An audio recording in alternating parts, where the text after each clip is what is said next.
Hello everyone, welcome to my YouTube channel the online classes. आप सबों को the online classes की इस नई वीडियो में बहुत बहुत स्वागत है। आप सब कैसे हैं? विश्वास है कि पढ़ाई लिखाई सब बढ़िया चल रही होगी।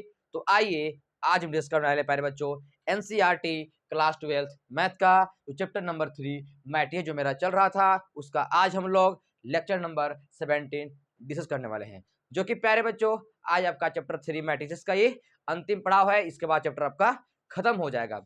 तो मैंने आपका लेक्चर नंबर 16 में मिसलेनियस एक्सरसाइज और चैप्टर 3 का क्वेश्चन नंबर 9 तक आपको डिस्कस कर दिया था। आज हम लोग क्वेश्चन नंबर 10 से आगे डिस्कस करेंगे और चैप्टर को खत्म करेंगे। तो चलिए बिना देर के हम लोग वीडियो को स्टार्ट करते हैं। तब तक आप सबको राम राम, नमस्कार, आदाब, सत श्री अकाल, अस्सलाम वालेकुम। प्यारे बच्चों चलिए बुक मैं ले लिया हूँ, आप सब बुक ले चुके होंगे ऐसा विश्वास मैं करता हूँ। तो बिना देर के हम लोग अपना क्वेश्चन नंबर 10 को हम लोग देखते हैं, समझने का प्रयास कीजिए कहता क्या है। लिखा हुआ है प्यारे बच्चों, a manufacturer produce 3 products X Y and Z. यानी एक मैन्युफैक्चरर है वो क्या करता है आपका 3 प्रकार के प्रोडक्ट को बनाता है। कौन कौन 3 प्रकार के प्रोडक्ट है थोड़ा समझने का प्रयास कीजिएगा जी। कहता है प्यारे बच्चों 3 प्रकार के प्रोडक्ट मैं लिखना चाह रहा हूँ। जो भी आपका प्रोडक्ट्स है कौन कौन है आपका एक्स है, वाई है और क्या है आपका प्यारे बच्चों एक्स वाई एंड क्या है आपका जेड है। एक मैन्युफैक्चरर वो क्या करता है 3 प्रकार के प्रोडक्ट को बनाता है। कौन कौन 3 प्रकार के प्रोडक्ट है? एक्स है, वाई है और जेड है। Which he sell in 2 markets, annual sale are indicated below. यानी क्या करता है आपका एक्स वाई जेड को बनाता है 3 प्रकार के प्रोडक्ट और 2 मार्केट में वह बेचता है। कितना कितना बेचता है, कैसे करता है, समझने का प्रयास कीजिएगा। यहाँ में लिखा हुआ है यहाँ पे जी मार्केट लिखा हुआ है। क्या लिखा हुआ आपका? मार्केट। कौन कौन मार्केट है जी? एक फर्स्ट मार्केट है और एक क्या आपका सेकेंड मार्केट है। यानी ये क्या कहीं ना कहीं आपका मार्केट है। और यहाँ पे जो है आपका क्या है प्रोडक्ट्स है। क्या है आपका प्रोडक्ट्स। कौन कौन प्रोडक्ट्स है जी? तो एक्स है, वाई है और क्या आपका जेड है। एक्स कितना दिया हुआ है ध्यान से चेक किया जाए। एक्स जो दिया हुआ आपका 10,000 दे करके रखा हुआ है। अच्छा आगे वाई कितना दिया है जी आपका 2,000 दिया हुआ है, जबकि जेड का वैल्यू कितना दिया हुआ आपका 18,000। सेकेंड मार्केट के लिए एक्स का वैल्यू 6,000, वाई का वैल्यू 20,000, जबकि जेड का वैल्यू जो दिया हुआ आपका 8,000। यानी एक जो भी आपका मैन्युफैक्चरर है वो 3 प्रकार के प्रोडक्ट एक्स वाई और किसको बनाता है जी? जेड को बनाता है। और वह मार्केट 2 में यानी मार्केट फर्स्ट और मार्केट सेकेंड 2 मार्केट मेरे पास है, उसमें क्या करता है प्रोडक्ट को बेचता है। अच्छा फर्स्ट मार्केट में एक्स को कितना बेचता है जी? 10,000 बेचता है। वाई को कितना बेचता है? 2,000 बेचता है, जबकि जेड को 18,000 बेचता है। सेकेंड मार्केट में एक्स को 6,000 बेचता है, जबकि वाई को 2,000 बेचता है, जेड को 8,000 बेचता है। मतलब मैं कहता हूँ ऐसा कि आपका जो फर्स्ट मार्केट में जो भी आपका मैन्युफैक्चरर है वो क्या करता है एक्स पीस सॉरी एक्स को कितना बेचता है आपका 10,000 पीस बेचता है। कितना? 10,000 पीस। वाई को 2,000 पीस, जबकि जेड को कितना बेचता है 18,000 पीस बेचता है। आपका सेकेंड मार्केट में एक्स को 6,000 पीस बेचता है, वाई को 20,000 पीस बेचता है, जबकि जेड को 8,000 पीस बेचता है। तो क्या करा जी क्वेश्चन नंबर फर्स्ट समझने का प्रयास कीजिएगा। तो फर्स्ट में कह रहा है कि if unit sale price of x Y and z are कितना कितना दिया हुआ है जी? तो दिया हुआ है यहाँ पे एक्स का 2.5 रुपये दे करके रखा हुआ है, समझना ध्यान से समझ में आएगा। वाई जो दे करके रखा हुआ है RS 1.50 एंड जेड जो दे करके रखा हुआ है आपका RS 1.00 दे करके रखा हुआ है। तो कह रहा है respectively find the total revenue in each market with the help of matrix algebra. यानी मैट्रिक्स एलजेब्रा के द्वारा हमको बताना है कि टोटल रेवेन्यू जो आएगा आपका मार्केट से वो कितना कितना आएगा। यानी हमें क्या बताना है, कहीं ना कहीं टोटल रिवेन्यू बताना है कि फर्स्ट मार्केट से हमको कितना पैसा मिलेगा और सेकेंड मार्केट से कितना पैसा मिलेगा। फिर से समझने का प्रयास कीजिए। अगर कोई मैन्युफैक्चरर है वो एक्स वाई और जेड प्रोडक्ट को बनाता है, जबकि फर्स्ट मार्केट में इतना इतना बेचता है, सेकेंड मार्केट में इतना इतना बेचता है जी। अच्छा एक्स का दाम यानी एक एक्स का दाम कितना है जी बताओ जरा? 2.5 रुपया है। वाई का 1.5 रुपया है, जेड का क्या आपका जी इतना है। अब सोचो कि एक्स को क्या पीस बेच रहा है फर्स्ट मार्केट में? 10,000 पीस बेच रहा है, यानी 10,000 में इसे मल्टीप्लाई कर दो क्या आ जाएगा। लेकिन ऐसे नहीं बनाना है, कैसा बनाना है जी? मैट्रिक्स एलजेब्रा का प्रयोग करके बनाना है। तो इसको बनाने के लिए समझने का प्रयास किए कैसे करेंगे। सबसे पहला काम क्या किया जाएगा जी? लेट किया जाएगा। अच्छा लेट करोगे कैसे जी? ए बराबर एक मैट्रिक्स बनाओगे, जरा चेक करो यहाँ पे कितना जी, ऐसे कैसे बनाना समझना ध्यान से। यहाँ पे लिखा हुआ 10,000 मैंने लिख दिया, आगे क्या लिखा हुआ आपका 2,000 लिख दिया, आगे 18,000 मैंने लिख दिया। नीचे क्या आपका बताओ जरा, 6,000 है, लिख दिया। यहाँ पे 20,000, आगे आपका 8,000। ये मैंने क्या निकाल दिया जी, आपका ए निकाल दिया। अच्छा बी जरा बताओ क्या हो जाएगा बी जी। बी यहाँ चलूंगा मैं तो 2.5 रुपया हो जाएगा, 2.50। वाई कितना जी बताइए जरा, 1.50। जबकि जेड कितना हो जाएगा आपका 1.00 हो जाएगा। ये मैंने क्या निकाला प्यारे बच्चों, ए निकाला, और क्या निकाला आपका जी, बी निकाला। अगर टोटल रिवेन्यू निकालना होगा, यानी लिख सकते हो आप कि टोटल रिवेन्यू जो हो जाएगा वह क्या हो जाएगा जी, ए बी हो जाएगा। क्या हो जाएगा, ए बी। तो ए बी जरा चेक करो, ए कितना है जरा लिखो फिर से, आओ तो 10,000, यहाँ पे 2,000, यहाँ पे 18,000। नीचे आइए 6,000, 20,000, और यहाँ पे क्या जाएगा प्यारे बच्चों 8,000। बी कितना आ जरा चेक किए, ये 2.50, 1.50 और 1.00 है। मतलब कहीं ना कहीं से क्या निकलेगा हमको, टोटल रिवेन्यू निकलेगा। ऊपर वाला कौन सा मार्केट, फर्स्ट मार्केट का, नीचे वाला कौन सा मार्केट का, सेकंड मार्केट का। चलो करो निकालो ये भी। 10,000 इंटू इतना करोगे, मल्टीप्लाई तो करने आता होगा, ऐसे ही मल्टीप्लाई करते होंगे, करिए।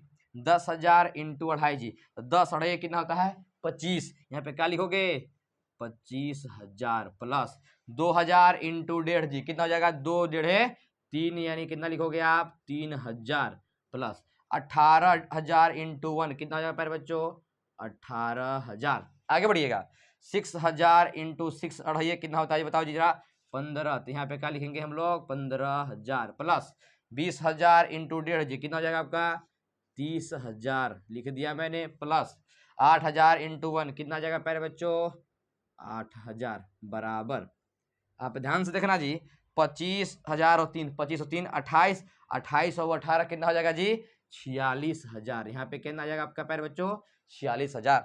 15 और 30 कितना जी 45, 45 और 8 कितना हो जाएगा प्यारे बच्चों 53,000। मतलब अगर x का यानी एक x का दाम जो है कितना जी 2.5 रुपया है, y का 1.5 रुपया है, z का 1 रुपया है, तो अगर मैं फर्स्ट मार्केट में x को 10,000 पीस बेचता हूँ, y को 2,000 पीस बेचता हूँ, जबकि z को 18,000 पीस बेचता हूँ, तो जो भी हमको फर्स्ट मार्केट जो पैसा देगा वो कितना देगा प्यारे बच्चों 46,000 रुपया देगा। कितना देगा 46,000 रुपया देगा। जबकि अगर सेकंड मार्केट में अगर मैं x को 6,000 जबकि y को 20,000 और z को 8,000 बेचता हूं, तो जो भी हमको सेकेंड मार्केट पैसा देगा कितना देगा प्यारे बच्चों 53,000 रुपया देगा। मतलब हम यहां से लिख सकते हैं प्यारे बच्चों 10 में करके आप लिख सकते हैं कि total revenue in first market, कौन सा मार्केट जी फर्स्ट जो मार्केट होगा, total revenue in first market वो कितना 46,000, यहां लिख सकते हो आप 46,000 and total revenue in second market, कौन सा मार्केट सेकेंड मार्केट जो देगा हमको वो कितना देगा प्यारे बच्चों 53,000 देगा। ये आपका ए नंबर का जवाब हो चुका है। यानी 10 में 2 क्वेश्चन है, ए है और बी है, तो एक आपका जवाब हो चुका। टोटल रिवेन्यू हमको निकाला था, तो टोटल रिवेन्यू जो फर्स्ट मार्केट होगा कितना होगा आपका 46,000 रुपया, जबकि टोटल रिवेन्यू इन सेकेंड मार्केट कितना होने वाला आपका 53,000 रुपए होने वाला है। आई होप सारी बातें क्लियर होगी। चलिए बी नंबर क्वेश्चन क्या कहता है उसको भी मैं बताता हूं, तब तक इसका स्क्रीनशॉट लीजिए। अगर आप इसका स्क्रीनशॉट ले लिए होंगे तो चलिए आगे हम लोग समझने का प्रयास करते हैं कि क्या कहता है आपका क्वेश्चन नंबर बी। मैंने क्या क्या किया जी, यहाँ पे x को कितने रुपए में बेचा है जी, यानी एक x का दाम कितना था 2.5 रुपया था। y का कितना जी जरा बताओ, y का 1.5 था, जबकि z का कितना था जी आपका 1 रुपया था। तो total revenue in first market हमको कितना दिया 46,000 रुपया दिया, जबकि सेकेंड मार्केट जो दिया कितना दिया आपका 53,000 रुपया दिया। चलिए आगे बी नंबर में क्या कहता है समझिएगा ध्यान से। If the unit cost of above 3 commodities are कितना करा जी 2 रुपया 1 रुपया एंड 50 पैसा। यानी कहने का मतलब क्या, यहाँ लिखा हुआ है कॉस्ट प्राइस जी, क्या लिखा आपका जो भी आपका कॉस्ट प्राइस है, लेकिन कॉस्ट लागत क्या है, मैंने एक्स का जो बनाने में जो लागत है वो कितना आपका जी 2 रुपया है। कितना रुपया है 2 रुपया है। वाई जो बनाने में जो लागत है वो कितना है आपका 1 रुपया है, जबकि जेड बनाने में जो लागत है वो कितना है आपका 50 पैसा है। मतलब मैं कहता हूँ क्या कि 1/2 रुपया लग रहा है जी। कितना लग रहा है आपका? आधा रुपया लग रहा है। तो कह रहा है कि फाइंड द ग्रॉस प्रॉफिट, यानी हमें क्या निकालनी है जी? प्रॉफिट निकालनी है। क्या निकालनी है प्यारे बच्चों? प्रॉफिट। यानी फर्स्ट मार्केट से कितना प्रॉफिट आएगा और सेकेंड मार्केट से कितना प्रॉफिट आने वाला है। तो चलिए समझने का प्रयास कीजिएगा इसको भी कहता क्या है जी। फिर से वही काम कर लो, लेट कर लो जी। क्या करोगे? लेट करोगे। एक कितना है पहले चेक करो जी। यही काम 10,000 यहाँ लिखोगे। बी कितना हो जाएगा जी? 2,000। सी कितना हो जाएगा आपका? 18,000। यहाँ बी चाहिए 6,000 हो जाएगा, यहाँ पे 20,000 और यहाँ पे हो जाएगा आपका 8,000। अच्छा, अगर मैं ये तो बना दिया, बी क्या बनाओगे जरा चेक करो। बी तो यहाँ पे बनाओगे 2, यहाँ पे 1 लिख रहा हूँ मैं, और यहाँ पे मैंने क्या लिख दिया प्यारे बच्चों? 1/2 लिख दिया। यहाँ पे कहना क्या चाह रहा है कि एक्स को मैंने बेचा कितने में था जी? 2.5 रुपये में बेचा था। पहले बात समझिए, एक्स को मैं कितने में बेचा था? 2.5 रुपये में, लेकिन लागत कितना है जी? 2 रुपये। वाई को मैंने कितने बेचा था? 1.5 रुपये में बेचा था, लागत कितनी है? 1 रुपया। जबकि जेड को मैंने 1 रुपये में बेचा था, लागत कितना है जी? 1 रुपये बटा 2 मैंने आधा रुपया है। तो कह रहा है कि अगर मैं इस हिसाब से फर्स्ट मार्केट सेकेंड मार्केट में बेचा है तो मैं मुझको फर्स्ट मार्केट से कितना प्रॉफिट हुआ और सेकेंड मार्केट से कितना प्रॉफिट हुआ, ये मुझसे पूछा जा रहा है जी। तो मैंने क्या किया? एक लेट कर लिया मैट्रिक्स बी जो कि यहाँ पे दिया हुआ था, और बी भी मैंने लेट आपका मैट्रिक्स कर लिया। अब हमें क्या निकालनी होगी जी? हमें निकालनी होगी यहाँ पे कॉस्ट प्राइस कितना आ रहा है जी। तो कॉस्ट प्राइस क्या करेंगे जरा सोचो, जितना हमको पैसा मिला है उसमें से कॉस्ट प्राइस को हम क्या कर देंगे? माइनस कर देंगे, तो हमें पास क्या निकल के आ जाएगा? प्रॉफिट निकल के आ जाएगा। ऐसे बात समझिए, किसी को हम बेचे जी, उसमें मेरा तो लागत तो होगा ही, लागत होगा। अब लागत मेरा है तो मान लो कि 10 रुपया चाहे 20 रुपया, कुछ भी लागत है, तो लागत को मैं क्या कर लूंगा? सिंपली माइनस कर लूंगा, तो हमें क्या निकल के आ जाएगा? प्रॉफिट निकल के आ जाएगा। तो चलो पहला काम क्या करोगे? यानी सीपी पहले निकालो। क्या निकालोगे आप जी? सीपी निकालने के लिए। अब सीपी निकालने के लिए क्या निकालोगे जी? ए बी निकालोगे। अब जरा जरा कि एपी कितना हो जाएगा जी? ए बी मेरे पास 10,000 यहाँ पे लिखा हुआ है, यहाँ पे 2,000, यहाँ पे कितना लिखा हुआ है बच्चों? 18,000। यहाँ पे चेक करो 6,000, यहाँ पे 20,000, और यहाँ पे क्या आ जाएगा आपका? 8,000 आ जाएगा। अच्छा, बी जरा बताओ क्या आ जाएगा आपका? 2 है, 1 है, और क्या आपका 1/2 है। चलो मल्टीप्लाई तो करने आता ही होगा, जरा करो और का तो मल्टीप्लाई ऐसे करते हो, करो। 10,000 इंटू 2 कितना जी? 20,000 प्लस 2,000 इंटू 1 कितना हो जाएगा आपका? 2,000 प्लस 18,000 इंटू 1/2 क्या कर देगा जी? 9,000। नीचे ठीक है क्योंकि 2 है। चलिए आगे बढ़िए। 6,000 इंटू 2 कितना जी? तो हो जाएगा आपका ये 12,000 प्लस 20,000 इंटू 1 कितना हो जाएगा आपका? 20,000 प्लस 8,000 इंटू 1/2 कितना हो जाएगा आपका? 4,000 आ जाएगा। आगे 20, यहाँ पे कितना पैर बच्चों? 20 है ना? ठीक है। 20,000, 2,000 इंटू 1 तो 2,000 था ना, ये ज्यादा एक जीरो बढ़ गया। 20 और 2 22, 22 और 9 कितना होगा पैर बच्चों? 31,000। यहाँ पे 12 और 20, 20 और 12 कितना हो जाएगा? 32, 32 और 4 कितना हो जाएगा पैर बच्चों? 36,000। ये मेरे पास आ चुका है। मतलब मैं कहता हूँ क्या यहाँ पे 20,000, ठीक है, 6 दूनी 12। देखो 20 और 12 कितना हो गया आपका? 32, 32 और 4 36। मतलब फर्स्ट मार्केट में जो लागत लगा मुझको, कितना लागत लगा? वो कितना लगा जी? 31,000 रुपया लगल है। जबकि सेकेंड मार्केट में लागत कितना लगा? मैंने कॉस्ट जो लगा वो कितना लगा हमारा? 36,000 रुपया लगल है। लेकिन पूछना क्या जा रहा है जी? प्रॉफिट पूछना चाह रहा है। क्या पूछना चाह रहा है हमको? प्रॉफिट। अब जरा सोचो, अगर मैं बोलूं कि प्रॉफिट इन फर्स्ट मार्केट जी, किस मार्केट में?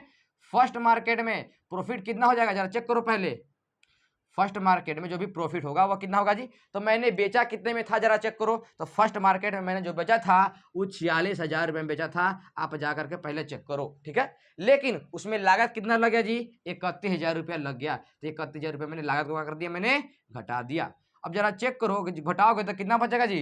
31 में आप कितना जोड़ोगे जी? 46 आएगा। तो 31 में अगर आप 15,000, यानी कहा जाएगा सिंपली हमें जो प्रॉफिट मिलेगा, यानी प्रॉफिट इन फर्स्ट मार्केट से, वो कितना मिलेगा? 15,000 रुपया मिलेगा। ये मेरे पास प्रॉफिट निकल गया। किससे? फर्स्ट मार्केट से। और सेकेंड मार्केट प्रॉफिट कितना आ जाएगा जी? Now profit in second market. कौन सा मार्केट? सेकेंड मार्केट से। तो सेकेंड मार्केट में मैंने कितना बेचा था जरा चेक करो। तो मैंने बेचा था 53,000 में। कितना में जी? 53,000 में। अच्छा, मैंने 53,000 में तो बेच दिया, लेकिन लागत कितना लगा? 36,000। यहाँ पे मैंने ले दिया आपका 36,000। अब जरा चेक करो, घटाओगे तो कितना बचेगा जी? आपका बच जाएगा 17,000। यानी मैं कहता हूं क्या कि प्रॉफिट जो हमको मिलेगा किस मार्केट से, फर्स्ट मार्केट से 15,000, जबकि सेकेंड मार्केट कितना प्रॉफिट मिलने वाला है प्यारे बच्चों, 17,000 मिलने वाला है। इस प्रकार से मैंने क्वेश्चन नंबर 10 का ए और बी, ये क्या था प्यारे बच्चों, ए बी नंबर था, क्या था आपका, बी नंबर था। मैंने आपको ए और बी दोनों आपको बता दिया है। आई होप सारी बातें क्लियर हो रही होगी। तो चलिए आप इसका स्क्रीनशॉट फिर से ले लीजिए। अब हम लोग क्वेश्चन नंबर 11 को देखते हैं, क्वेश्चन नंबर 11 का कहता है। तो तब मैं इसको अच्छे ढंग से मिटा देता हूं जी। आई होप ये आपका क्वेश्चन बखूबी आप सबों को क्लियर हो रहेगा। नहीं क्लियर हो रहा फिर से वीडियो जाकर के बैक करके देखो, आपको आसानी से क्लियर हो जाएगी, क्योंकि मैं अच्छे ढंग से समझा दिया हूं जी। आगे क्वेश्चन नंबर 11 क्या कहता है, समझने का प्रयास कीजिएगा। क्वेश्चन नंबर 11 लिखा हुआ प्यारे बच्चों, find the matrix x, find the matrix x, यानी हमें क्या निकालनी है जी, यहां पे लिख दिया है फाइंड द मैट्रिक्स एक्स। हमें क्या निकालनी है, मैट्रिक्स एक्स निकालनी है, मैंने एक्स जो है वो क्या है, मैट्रिक्स है, ठीक है। सो दैट यहां पे लिखा हुआ है 1 है, 2 है, 3 है इसमें, एंड 4 है, 5 है, 6 है, इज इक्वल टू माइनस का 7, माइनस का 8, माइनस का 9, 2 है, 4 है और 6 है, यही है जी। तो चलिए समझने का प्रयास कीजिए कैसे निकलने वाला है। कह रहा है कि फाइंड द मैट्रिक्स एक्स, यानी एक्स जो है वो क्या है प्यारे बच्चों, पहला बात क्लियर करो, एक्स एक मैट्रिक्स है। तो एक्स मैट्रिक्स का करना मुझे निकालनी है। तो कह रहा है सो दैट इतना बराबर इतना दिया हुआ है, तब यही एक्स मैट्रिक्स को निकालना है जी। पहले बात आपको समझ में आना चाहिए कि एक्स जो है कहीं ना कहीं इस मैट्रिक्स के साथ क्या हो रहा है जी, मल्टीप्लाई हो रहा है। क्या हो रहा है, मल्टीप्लाई हो रहा है। ये जो भी आपका एक्स मैट्रिक्स है, इस मैट्रिक्स के साथ क्या हो रहा है, मल्टीप्लाई हो रहा है। और मल्टीप्लाई तभी संभव हो सकता है जब अंदर अंदर वाला मैच करेगा। कहने का मतलब क्या, कहने का मतलब ये है कि मान लीजिए कोई आपका ए मैट्रिक्स है जैसा कि ऑर्डर कितने बाई कितने का है जी, मान लिया जाए 2/2 का है, कितने बाई कितने का आपका 2/2 का है। बी मान लीजिए एक मैट्रिक्स है जिसका कि आपका जो भी आपका ऑर्डर है वो मान लीजिए कितने बाई कितने का आपका जी 2/4 का है, ऐसा मान सकते हैं आप। तो जो भी आपका ए बी होगा वो निकलेगा कि नहीं निकलेगा, कैसे चेक करेंगे। तो ए का ऑर्डर कितने बाई कितने का, पहले चेक करो जी 2/2 का। बी का ऑर्डर कितने बाई कितने का जी, तो 2/4 का। अंदर अंदर वाला देखो मैच कर रहा है, मतलब ए बी पॉसिबल होगा। और जब ए बी पॉसिबल होगा तो उसका ऑर्डर कितने बाई कितने का होगा प्यारे बच्चों, 2/4 का होगा। लेकिन यहाँ पे साफ साफ लिखा हुआ है कि एक्स जो है इसके साथ मल्टीप्लाई हो रहा है, मतलब कहीं ना कहीं अंदर अंदर वाला कहीं ना कहीं मैच कर रहा होगा। अब मैच कर रहा होगा अंदर अंदर वाला जी, तो आप ही जरा चेक करके मुझे बताना ये कितने बाई कितने का है जी, 2/3 का है। क्या आपका 2/3 का है। यहाँ मैं थोड़ा सा लिखना चाहूंगा, समझने का प्रयास करना।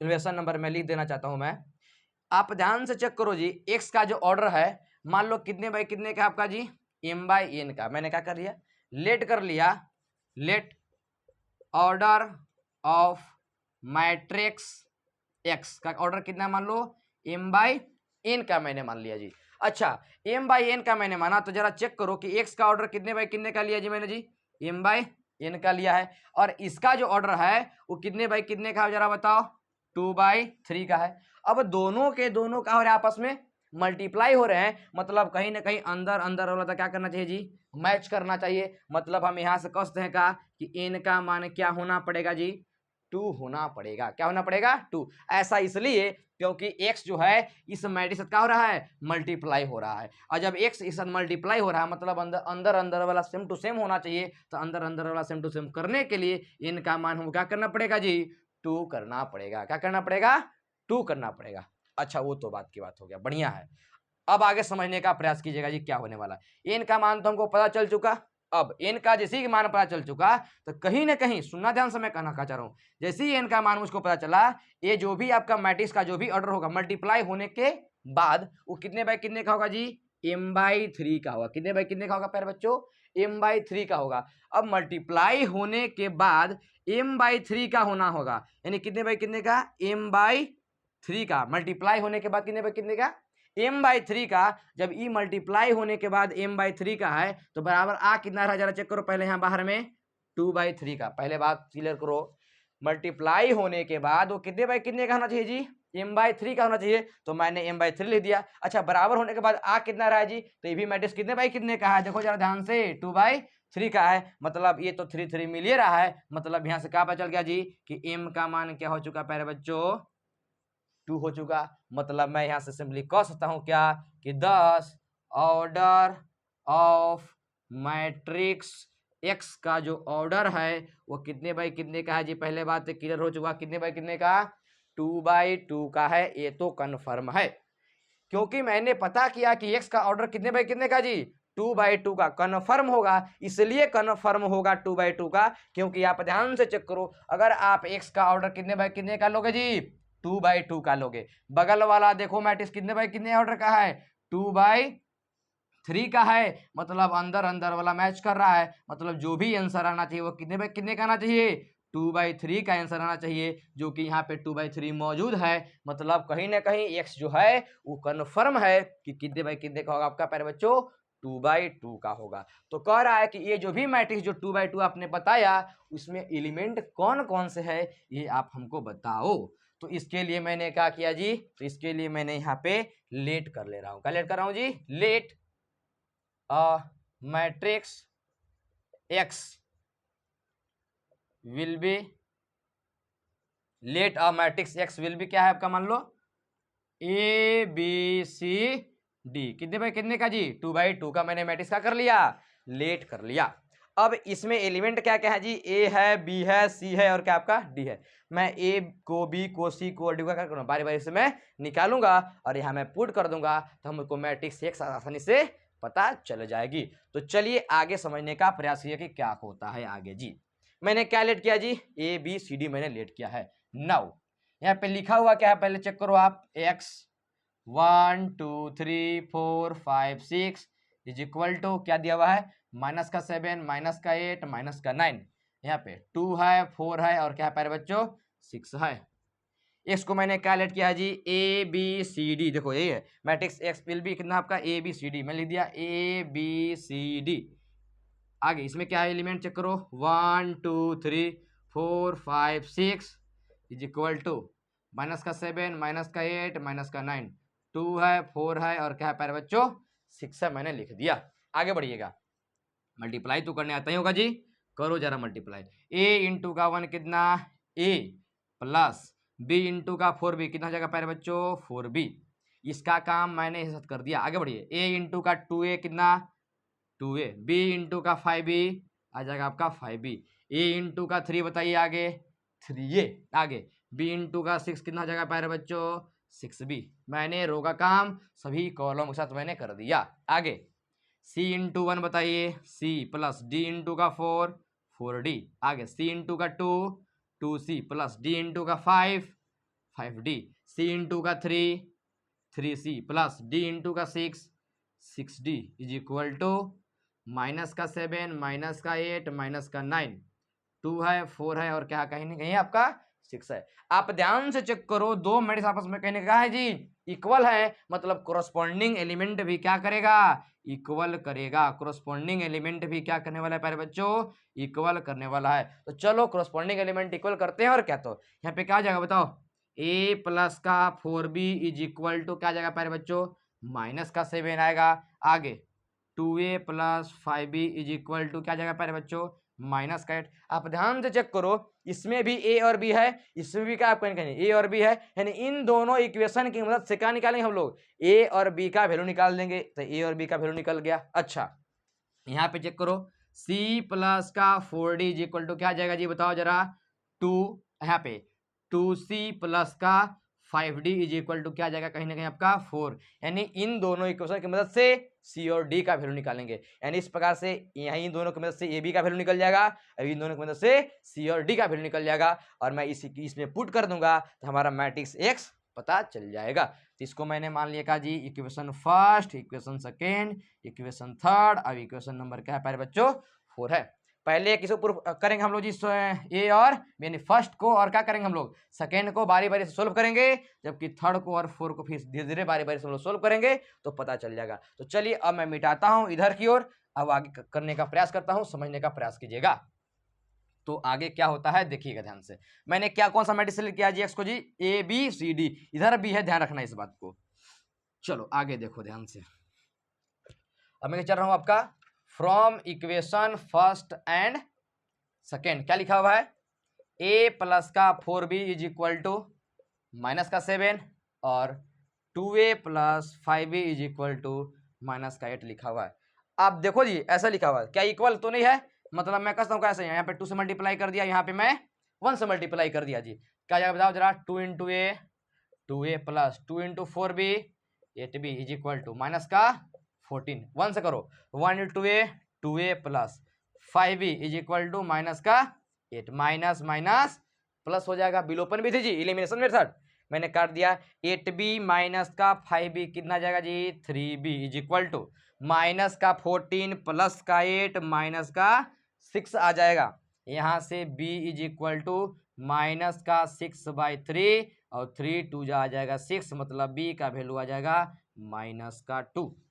अब मैं क्या चलता हूँ जी, फ्रॉम इक्वेशन पहला क्या लिखा हुआ है चेक करो पहले, a प्लस का 4b is equal to minus का 7, a तो a प्लस का 4 इंटू बी का वैल्यू कितना जरा चेक करो, माइनस का 2 इज इक्वल टू क्या जाएगा माइनस का 7। आगे बढ़िएगा, क्या लिखा हुआ है, a तो a मेरे पास हो चुका जी प्लस 4 इंटू माइनस का 2 माइनस का 8, और यहाँ पे प्लस माइनस का कर देगा माइनस का 8 इज इक्वल टू माइनस का 7, यहाँ से a is equal to minus का 7 माइनस में है 8, उधर जाएगा प्लस में 8 हो जाएगा, यानी a बराबर 8 में साजा कितना बचेगा प्यारे बच्चों a, यानी इन दोनों इक्वेशन की मदद से मैंने a का वैल्यू और b का वैल्यू मैंने निकाल दिया है। नाउ अब क्या करोगे जी, अब करोगे फ्रॉम इक्वेशन थर्ड एंड 4 करना पड़ेगा। अब थर्ड क्या चेक करो पहले, c plus 4d is equal to 2 और यहाँ पे 2c plus 5d is equal to क्या आपका 4 है। फिर से एक इसी तरह काम करना है, यहाँ पे क्या करोगे 2 कर दे रहा हूँ मैं, यहाँ पे क्या कर दे रहा हूँ 1 कर दे रहा हूँ, 2 इंटू सी बताओ जरा 2c आ जाएगा जी, आगे 2 इंटू 4 8d हो जाएगा इज इक्वल टू 2 जा 4 आ जाएगा, 1 से करो तो 1 into 2c plus 5d is equal to क्या जाएगा पहले बच्चों 4 आ जाएगा। यहाँ चेक कीजिए माइनस, यहाँ पे माइनस, यहाँ पे माइनस, ये क्या जाएगा कट जाएगा, 8d माइनस का 5d कितना हो जाएगा जी 3d is equal to 4 minus का 4 कितना जाएगा पहले बच्चों 0, यहाँ से d बराबर क्या जाएगा कहीं ना कहीं आपका 0 आ जाएगा। अब कैसे चलोगे बताओ जरा, फ्रॉम इक्वेशन थर्ड, फ्रॉम के थर्ड क्या जरा चेक करो, c plus 4d is equal to 2 या c तो c प्लस 4 तो 4, d का वैल्यू कितना जी 0 बराबर कितना जाएगा 2 या 4 इंटू 0 कितना जी 0, मतलब यहाँ पे कह सकता हूँ मैं सिंपली कि c बराबर कितना चुका है प्यारे बच्चों 2 आ चुका। यहाँ से मैंने क्या निकाला जी, a का वैल्यू, b का वैल्यू, c का वैल्यू और d का वैल्यू। यहाँ जो मैंने मैट्रिक्स सिलेक्ट किया था, अब मैं भी इसको भी मिटा देता हूँ मैं, आप ये शॉर्ट लेते चलिए, नहीं तो सिंपली कॉपी पेन है तो आप लिखते चलिए जी, यहाँ पे सिंपली आप लिख सकते हो 10 मैट्रिक्स x विल बी कितना हो जाएगा जी, मैंने क्या लेट किया था, यहाँ पे a लेट किया था, b किया था, c किया था, क्या किया था मैंने d किया था। a कितना जरा चेक करो पहले, a कितना जी 1 लिख दिया मैंने 1, b कितना जी माइनस का 2 लिख दिया मैंने माइनस का 2, c कितना है प्यारे बच्चों 2 लिख दिया मैंने 2, और d कितना है प्यारे बच्चों 0, यानी मैंने आपका 2/2 का जो मैट्रिक्स मुझे निकालनी थी यही आपका मैट्रिक्स है, आपका यही आंसर हो चुका है। आई होप सारी बातें क्लियर हो रही होगी, यही आपका क्या होगा या प्यारे बच्चों आंसर हो जाएगा। तो चलिए ये आपका क्वेश्चन नंबर 11 आपका कंप्लीट होता है। आगे हम लोग क्वेश्चन नंबर 12 को डिस्कस करते हैं, तो इसका स्क्रीनशॉट आप ले सकते हैं। तो चलिए अगर आप लिख लिए होंगे तो मैं क्वेश्चन नंबर 12 को बताता हूं जी, कहना क्या चाहता है समझने का प्रयास कीजिएगा जी। क्वेश्चन नंबर 12, अब मैं इसको थोड़ा इरेज कर देता हूं। क्वेश्चन अच्छा है, शानदार है एकदम, आपको पढ़ना पड़ेगा जी, अगर अच्छा नंबर लाना है तो पढ़ाई तो करनी पड़ेगी। चलिए आगे देखिए, लिखा हुआ प्यारे बच्चों कह रहा है 12 नंबर में, if A and B are square matrices of same order, दोनों का ऑर्डर क्या जी सेम है, सच दैट ए बी बराबर ये। क्वेश्चन में गिवन है क्वेश्चन में दे दिया हुआ पहला ही कि ए बी बराबर कहीं ना कहीं क्या है आपका जी बी ए, माने जहां ए बी रहेगा जरूरत के अनुसार आप बी ए ले लो, या फिर आपका बी ए है तो क्या ले लो आप जी ए बी ले सकते हो जी। Then the proof by induction that, first number में देखो ध्यान से क्या है आपका ए बी के पावर एन, देखो ए बी के power N is equal to B के पावर एन ए, हमको ये चीज प्रूफ करना है। और दूसरा नंबर में क्या प्रूफ करना है जी, यहाँ पे दूसरा प्रूफ करना है ए बी के power N is equal to A to the power N B to the power N, ये मुझे प्रूफ करना है जी। अब कैसे प्रूफ होगा जी, तो चलिए मैं बताया था जब मिसलेनियस चालू ही किया था उसमें फर्स्ट सेकेंड और थर्ड जिस प्रकार से मैंने बता करके रखा था उसी प्रकार से यहाँ पे काम होने वाला है। कैसे होगा समझने का प्रयास कीजिएगा। किसको मैं प्रूफ कर रहा हूँ जी, पहले फर्स्ट को मैं प्रूफ कर रहा हूँ। फर्स्ट क्या है जरा चेक करो, ए बी के power N is equal to B के पावर एन, ये लिखा हुआ है। इसके लिए क्या करोगे जी जरा चेक करो। पहले तो पहले क्या करता था, लेट का था, let the given statement is P n, यही मैं लेट करता था जी, हो सकता आपको याद हो। तो यहाँ पे क्या हो जाएगा जरा चेक करो, P N is equal to A B के power N is equal to B to the power N A. ये आपको कहीं ना कहीं पी एन क्या आपका जी एल एच एस है, जबकि पी एन क्या आपका आर एच एस है। उसके बाद मैं क्या कर रहा था चेक करो जरा, पुट करता था एन बराबर 1। जैसे ही आप एन बराबर 1 पुट करोगे तो L H S P one जरा बताओ क्या हो जाएगा जी, एल एच एस में रखना है तो ए मेरे पास बी के पावर एन का वैल्यू कितना जी 1, मतलब ए बी के पावर 1, ए तो ए बी के पावर 1 मतलब कितना बी, यानी L H S P one कितना आ गया प्यारे बच्चों, ए बी आ चुका। अच्छा are H S P one कितना हो जाएगा पहले चेक करो, आर एच एस तो मेरे पास सही है। अच्छा बी तो बी के पर क्या करा एन का मान कितना जी 1 रख दिया मैंने, बगल में लिखा हुआ लिख दिया, बी के पावर 1 मतलब कितना जी बी, बगल में क्या लिखा हुआ है ए। आप ध्यान से चेक करो, कह दिया है कि ए बी बराबर बी ए और बी ए बराबर ए बी, मतलब बी ए बराबर मैं ए बी लिख सकता हूँ। ये देखो बी ए मैंने क्या लिख दिया जी ए बी मैंने लिख दिया। आप L H S P one भी देखो तो भी A B, R H S P one देखो तब वो ए बी, मतलब यहाँ से मैं कहता हूँ कि 10 P1 इज ट्रू, P1 सत्य है। अब उसके बाद मैं क्या कर रहा जी चला चेक करो, एन बराबर मैं के लेट करता था, या फिर से लिखो now let n is equal to, मैंने क्या लेट किया जी प्यारे बच्चों के, यानी जैसे ही आप के लेट करोगे आप ध्यान से चेक करो पी ऑफ के कितना है, एन बराबर मैंने क्या किया जी के, तो एन बराबर रखो के, तो पी ऑफ के बराबर क्या जाएगा ए बी के पावर के, ए बी के पावर के इज इक्वल टू बी के पावर के ए, बी के पावर के ए आ जाएगा, ए आ गया मेरे पास। अब क्या लिखा उसके बाद जी जरा चेक करो, तो उसके बाद मैं लिखता था now we have to proved n बराबर के प्लस का 1। देखो आप स्टेप वाइज चलोगे तो कोई दिक्कतें नहीं आएगी, एन बराबर के प्लस का 1। अब क्या हो जाएगा जरा चेक करो जी, L H S P of K plus का 1, यानी एल एच एस में किसका वैल्यू रखना है जी के प्लस 1 रखना है, कहाँ पे एन के स्थान पे। तो चेक करो पी ऑफ के का एन का मान कितना रखा जी के प्लस का 1, तो क्या आ जाएगा ए बी के पावर के प्लस का 1, ए बी के पावर क्या जाएगा पहले बच्चों के प्लस का 1 मैंने रख दिया। अच्छा अगर मैं आर एस में रखूँ तो आना कितना चाहिए जरा चेक करो, पहले बी के पावर क्या जी के प्लस का 1 और बगल में क्या लिखा हुआ कहीं ना कहीं आपका ये, यानी हमको इतना आना चाहिए जी, आना चाहिए कि नहीं आना चाहिए, आना चाहिए। चलो जरा करो, ए तो ए मेरे पास हो गया।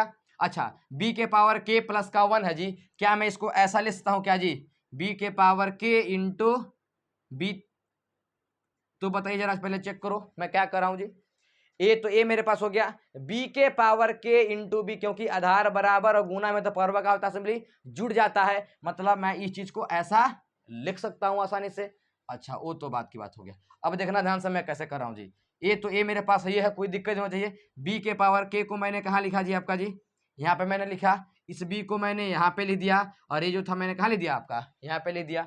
अब बताओ जरा फिर से आधार बराबर गुना में तो पावर का हो जाएगा जुड़ जाएगा, मतलब बी को मैं क्या लिखता हूँ बी के पावर के प्लस का 1, इन दोनों को बदल लिखता हूँ, बगल में क्या लिखा आपका ए, देखो यही मुझको लाना था मैंने आपको ला दिया है, मतलब मैं सिंपली कसता हूँ कि इतना बराबर कितना होगा प्यारे बच्चों आर एच एस आ चुका है, यानी सिंपली मैं कह सकता हूँ आसानी से कि ए बी के पावर एन, यहाँ पे लिख दो आप सिंपली 10 ए बी के power N is equal to B के पावर n, ये आपका प्रूफ हो चुका है।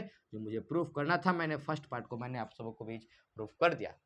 अब हम लोग किसे प्रूफ करेंगे जी, सेकेंड पार्ट को प्रूफ करेंगे। तब तक आप इसका स्क्रीनशॉट लीजिए।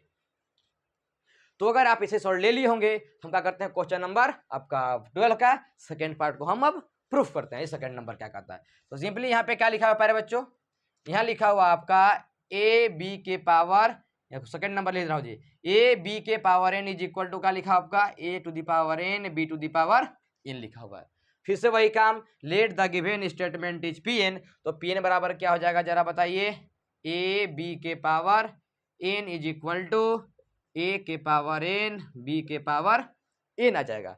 पुट एन बराबर 1, LHS P1 करोगे, क्या आ जाएगा जी LHS P1, पहले चेक करो आप। एन का मान क्या रखना है, 1 रखना है, रखो। ए बी के पावर 1 बराबर आ जाएगा आपका ए बी, RHS में रखोगे 1 तो क्या आ जाएगा बताओ जरा, ए के पावर 1 बी के पावर 1, ए के पावर मतलब कितना जी ए, बी के पावर 1 मतलब कितना जी बी, माने LHS P1 भी है बी, RHS P1 भी है बी, मतलब 10 कसता हूं कि P1 क्या आपका ट्रू है। यहां से लेट करोगे n बराबर के, जैसे ही लेट करोगे n बराबर के, P ऑफ के बराबर क्या आ जाएगा जी ए बी के पावर क्या आ जाएगा, लिख दिया मैंने ए बी के पावर के बराबर ए के पावर के बी के पावर के, लिखो यहाँ पे ए के पावर के बी के पावर के मैंने लिख दिया। अब क्या करोगे जी, now we have to prove n बराबर के प्लस का 1 प्रूव करना है। अब जरा ध्यान से चेक करना जी, क्या करोगे आप, यहाँ मैं थोड़ा सा लिख रहा हूं। अब क्या करोगे, LHS में क्या रखोगे, n का स्थान पर जी के प्लस का 1 रखोगे, रखो जरा, LHS तो मेरे पास सही दिख रहा है, रखो, क्या जाएगा ए बी के पावर n है, n का मान कितना जी के प्लस का 1 है। अच्छा अगर मैं RHS में जाऊं तो क्या आना चाहिए, ये तो ये मेरे पास, n का स्थान पर क्या जी रखोगे के प्लस का 1, बी के स्थान पर क्या रखोगे के प्लस का 1, हमको कितना आना चाहिए जी इतना आना चाहिए। अब जब इतना आना चाहिए जरा आप ही बताना हमको, ए बी के पावर के प्लस का 1 है, मतलब ए के पावर भी के प्लस का 1 है और बी के पावर भी क्या आपका के प्लस का 1 है, मतलब मैं लिखता हूँ क्या ए के पावर के प्लस का 1 और बी के पावर का लिखता हूँ प्यारे बच्चों के प्लस का 1। और रही तो मुझको लाना था, मैंने ला दिया, मतलब ये किसके बराबर हो चुका जी RHS के बराबर हो चुका, यानी सिंपली आप यहाँ से लिख सकते हो 10 ए बी के power N is equal to A के पावर एन बी के पावर एन। ये मुझको प्रूफ करना था, मैंने आपके बीच ये चीज को प्रूफ कर दिया है। आई होप सारी बातें क्लियर हो रही होगी। तो इस प्रकार से क्वेश्चन नंबर 12 का फर्स्ट और सेकंड मैंने दोनों प्रूफ करा दिया है। आई होप सारी बातें क्लियर हो रही होगी। तो चलिए आप इसका स्क्रीनशॉट ले लीजिए जी। अब हम लोग क्वेश्चन नंबर 13 को देखते हैं। इसमें आगे कुछ कितना बचा हुआ है, 13, 14 और 15 तीन क्वेश्चन बचा हुआ है, जो कि आपका मल्टीपल चॉइस से लग रहा है। तो फटाफट से खत्म करते हैं और क्या, चलिए आगे क्वेश्चन नंबर 13 देखिएगा जी क्या कहता है। लिखा हुआ उससे पहले choose the correct answer in the following questions. Question number 13 लिखा हुआ है, यहाँ पे कह रहा है if A is equal to matrix, जिसमें कि एलिमेंट आपका अल्फा है, बीटा है, गामा है, माइनस का अल्फा है, इज सच दैट, मिटाता हूं, समझने का आगे प्रयास करना जी, क्योंकि आज ये चैप्टर का हो रहा है खत्म हो रहा है जी।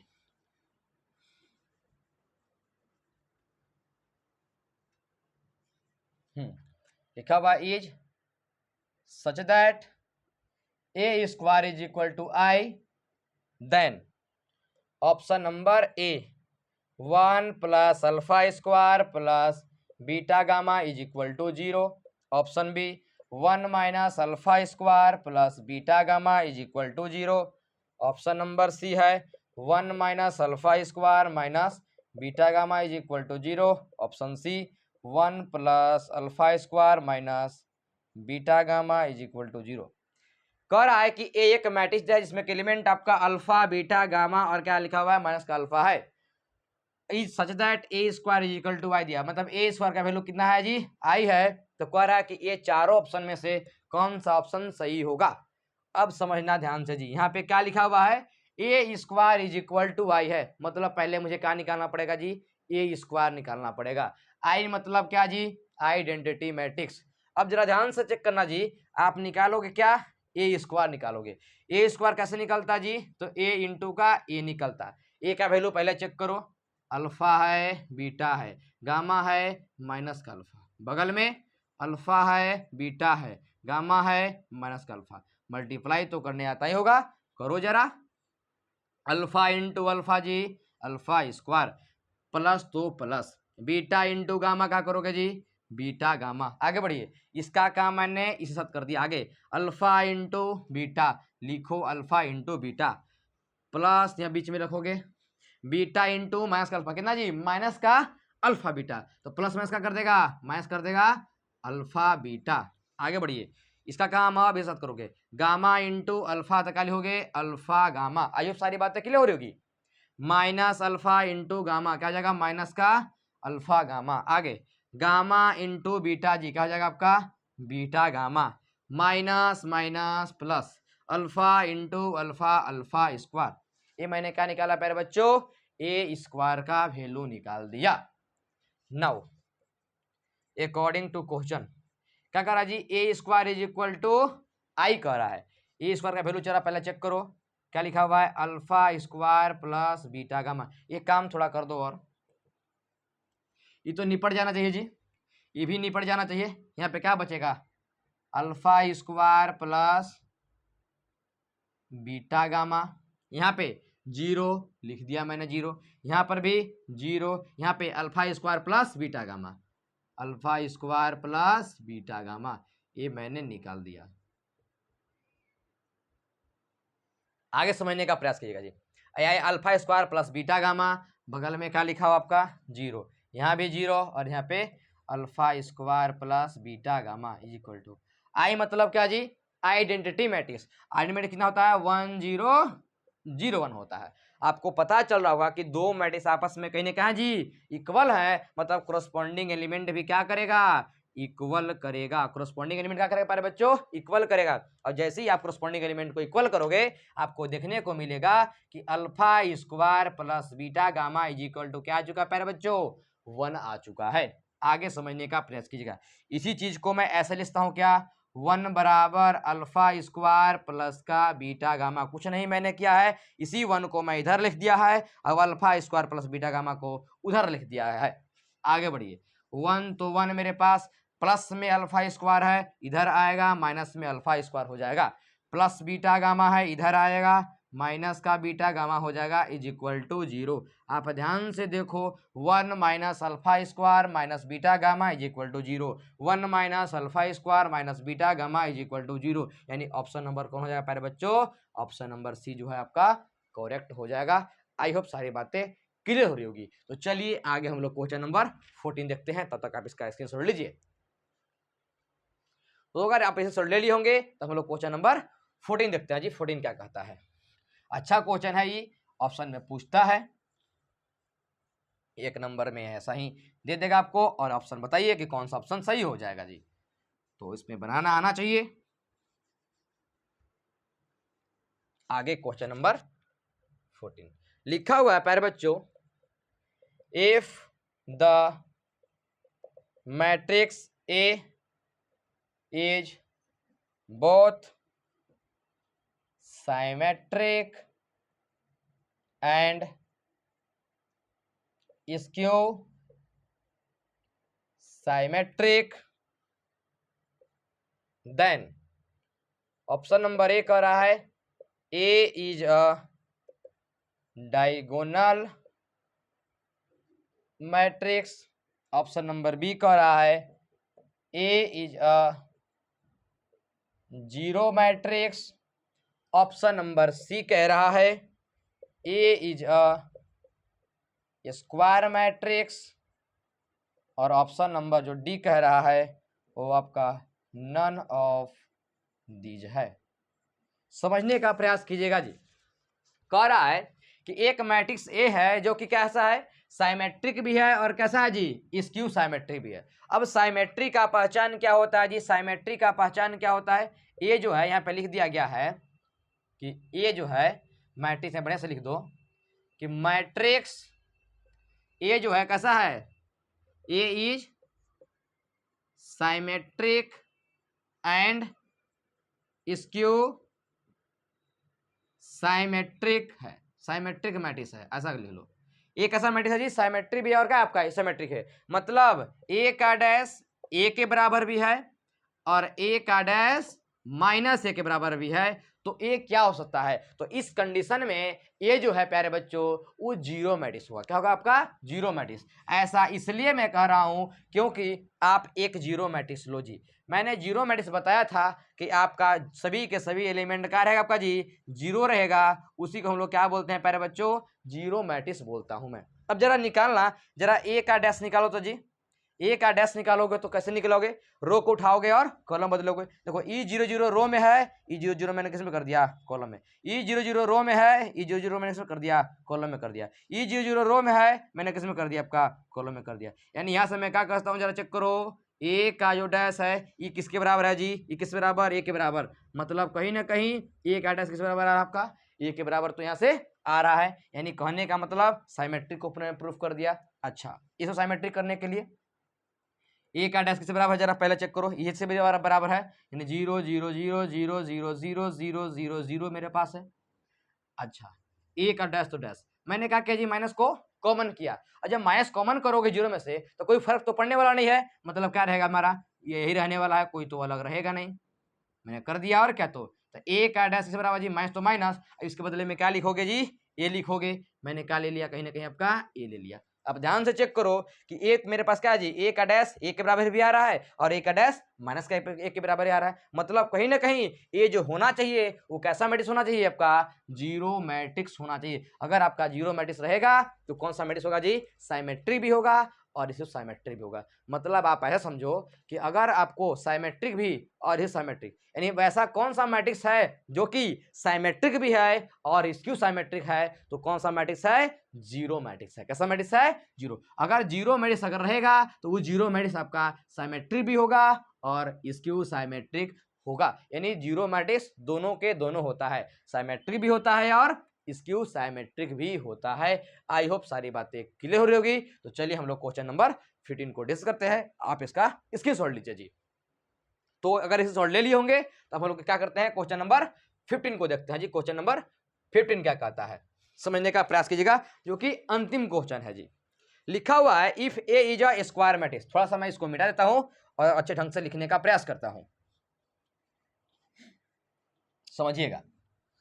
कह रहा है if A is a square matrix, कैसा मैट्रिक्स जी, square matrix such that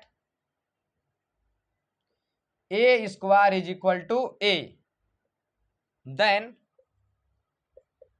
one नहीं है, सॉरी, आई प्लस ए का होल क्यूब माइनस का 7a is equal to, option number A कह रहा है ए, ऑप्शन नंबर बी कह रहा है आई माइनस का ए, ऑप्शन नंबर सी कह रहा है आई, और ऑप्शन नंबर जो डी कह रहा है आपका 3a, यही लिखा हुआ है। देखिएगा, समझने का प्रयास कीजिएगा जी क्या होने वाला है फंडा। क्या कर रहा है कि ए इज ए कैसा मैट्रिक्स जी प्यारे बच्चों, square matrix such that A square is equal to का लिखा आपका ए लिखा हुआ है, देन आई प्लस ए का क्यूब माइनस का 7a इज इक्वल टू, ये चार ऑप्शन में से कौन सा ऑप्शन सही होगा, समझने का प्रयास करना। क्या है जी, आई प्लस ए का होल क्यूब माइनस का 7a, यही लिखा हुआ है। अब क्या दिख रहा है जी, ए प्लस बी के होल क्यूब पर दिख रहा है, इसके लिए तो भाई फॉर्मूला याद होना चाहिए, तो मैं लिख देना चाहता हूं ए प्लस बी का whole cube is equal to क्या होता है प्यारे बच्चों, A cube plus B cube plus 3ab into का ए प्लस क्या होता है प्यारे बच्चों, बी होता है। यही फॉर्मूला होता है जी, जो कि मैं यहाँ पे लिख दिया हूं। अब इसी पर बैठाना है तो कैसे करोगे, जरा चेक करो, ए क्यू मतलब आई का क्या हो जाएगा प्यारे बच्चों, क्यू प्लस बी क्यू मतलब बी मतलब क्या जी, ए क्यू प्लस 3 तो 3, ए मतलब कितना जी, आई इंटू बी मतलब कितना जी, तो यहाँ पे है ए इंटू ए प्लस का बी मतलब आई प्लस का लिखोगे, ए लिखोगे, बगल में क्या लिखा हुआ है, माइनस का 7a मैंने लिख दिया। आगे बढ़िए, आई को का ऐसा लिखते हो क्या जी, आई स्क्वायर आई, तो बताइए जरा, आई क्यू को आई स्क्वायर आई आप लिख सकते हो आसानी से, कोई दिक्कत नहीं चाहिए, लिख दिया मैंने, प्लस तो प्लस ए क्यू को क्या ऐसा लिखते हो क्या, ए स्क्वायर इंटू ए, कोई दिक्कत भी नहीं होना चाहिए। आगे 3IA ये दिख रहा है, समझने का प्रयास कीजिएगा जी। तो 3 मेरे पास हो गया, इसको एंट्री कराना है जी, तो 3 ए मेरे पास हो गया जी। और आई इंटू आई कितना होता है जरा चेक करो, तो हो जाएगा आपका आई स्क्वायर। आगे इतना में इतना गुना करो तो 3 मेरे पास हो गया, चेक करो। ए इंटू ए कितना जी, ए स्क्वायर। बगल में क्या लिखा हुआ है, आई, मैंने लिख दिया आई। फिर से बगल में क्या लिखा हुआ है, माइनस का 7a। बारीकी समझिएगा। आगे आई स्क्वायर का वैल्यू कितना होता है जी, आई होता है कैसे भाई, आई मतलब क्या जरा चेक करो, 1001 होता है।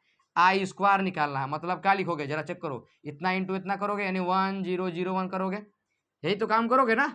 तो जरा चेक करो 1 इंटू 1 बताइए 1 plus 0 into 0 0, 1 into 0 0, 0 into 1 into 0 0, 0 into 1 कितना 0 आ जाएगा, 0 इंटू 1 0, 1 इंटू 0 0, 0 इंटू 0 0, 1 इंटू 1 कितना प्यारे बच्चों 1 आ जाएगा। मतलब मैं कहता हूँ क्या 1 प्लस का 0 कितना जी, सॉरी 1 प्लस का 0 कितना 1, 0 प्लस का 0 0, 0 प्लस 0 0, 0 प्लस का 1 कितना जाएगा आपका 1, यानी कहीं ना कहीं आई स्क्वायर का वैल्यू किससे बराबर आ जाएगा, आई के बराबर आ जाएगा। तो आई स्क्वायर का वैल्यू मैंने किससे बराबर ले दिया, आई के बराबर ले दिया, बिंटू का कर दिया मैंने फिर से आई, ए स्क्वायर करा। अब ए स्क्वायर का वैल्यू यहाँ पे क्वेश्चन में कितना है, ए, मैंने क्या ले दिया आपका ए, बगल में फिर से क्या लिखा हुआ आपका ए प्लस 3 ए तो ए, आई स्क्वायर का वैल्यू कितना चेक किया है अपने जी, आई लिख दिया मैंने आई प्लस 3 ए स्क्वायर का वैल्यू कितना लिखे जी, ए स्क्वायर का वैल्यू ए, मैंने लिख दिया यहाँ पे ए, बगल में क्या लिखा आपका आई माइनस का 7a।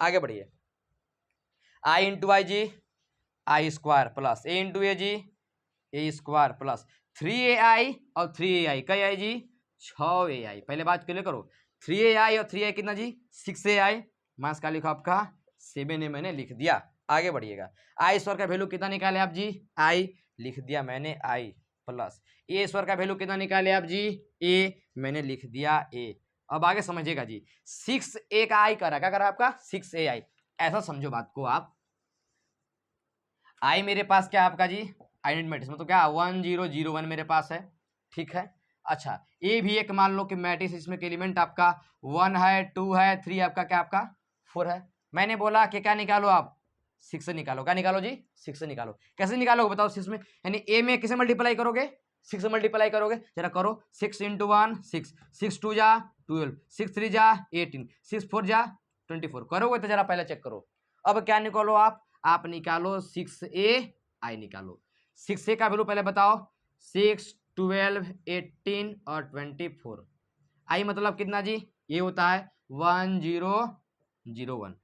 चलो मल्टीप्लाई करो 6 इंटू 1 जी कितना करता जाता है होगा, 6 इंटू 1 कितना 6 प्लस 12 इंटू 0 0। आगे बढ़िए 6 इंटू 0 0 प्लस 12 इंटू 1 कितना हो जाएगा प्यारे बच्चों 12। आगे 18 इंटू 1 कितना 18 प्लस 24 इंटू 0 0। आगे बढ़िए 18 इंटू 0 0 प्लस 24 इंटू 1 कितना हो जाएगा आपका 24, मतलब आया कितना पहले चेक करो 6 प्लस 0 6 आया, 0 प्लस 12 12, 18 प्लस 0 18, 0 प्लस का 12 सॉरी 0 प्लस 0 प्लस 24 24, मतलब मैं कह रहा हूँ क्या कि 6ai का वैल्यू निकालो या फिर 6a का वैल्यू निकालो। 6a मतलब कितना था जी 6 12 18 24, 6 12 18 24, मतलब 6a का वैल्यू निकाल रहा हूँ तो पर भी इतना, 6a के आई के साथ निकाल रहा हूँ तो पर भी इतना, मतलब मैं सिंपली कहता हूँ कि 6ai का वैल्यू आप क्या लिखो जी 6a के इक्वल लिखो, मैंने 6a के इक्वल ही दिया, बगल में क्या लिखा हुआ है माइनस का 7 है। ये आपको एग्जाम्पल से मैंने आपको समझाने का क्या प्रयास किया जी कि 6ai के बदले में आप 6a लिख सकते हो। आगे समझिए,